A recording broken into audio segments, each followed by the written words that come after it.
Citizens in Hong Kong continue protesting an extradition bill that could allow suspected criminals to be sent to mainland China.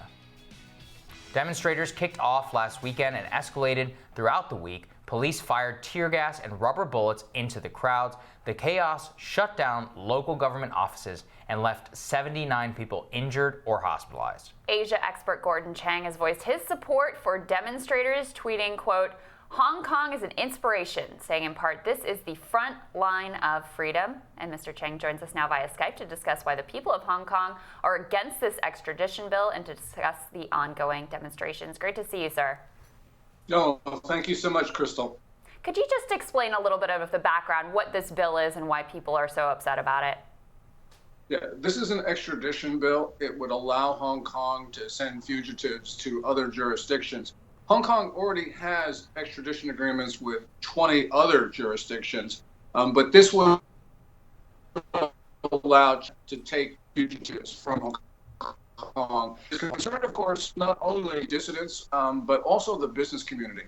The business community almost across the board is against the extradition bill because they're worried about rapacious mainland business partners reaching into Hong Kong and intimidating people there. So this is going to be an important test of the ability of Carrie Lam, the Hong Kong chief executive, the top political officer, to bend to political will.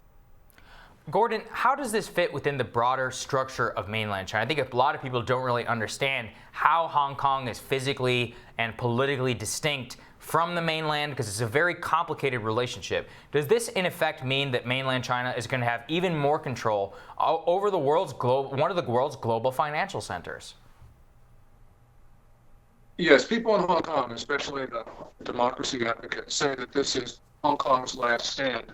And that perception is now widely shared. Hong Kong is a special administrative region of the People's Republic of China.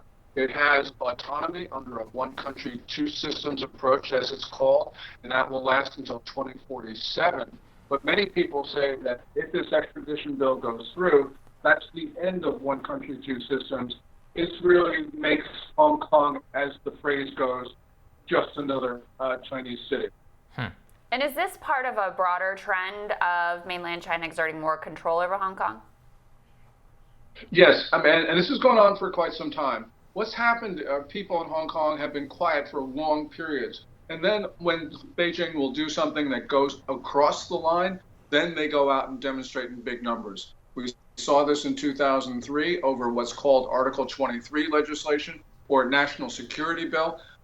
We saw it in 2014 and now. And so right now, people have realized that folks in Hong Kong are very much concerned about defending their home, and they are not politically quiet. Well, they may be quiet for some periods, but when they feel that Beijing has pushed too far, then they will do almost anything to defend their society. Gordon, what should the United States be doing about this? Why hasn't there been any statements of support from the president or from the State Department? Or is that common for the U.S. to stay out of Chinese internal affairs?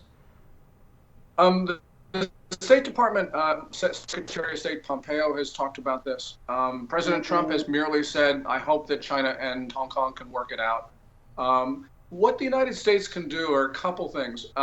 There is a lot of pressure now in the U.S. Congress to withdraw Hong Kong's special privileges on export licensing restrictions, visa rules, and the rest of it. That is a lever that the U.S. can play.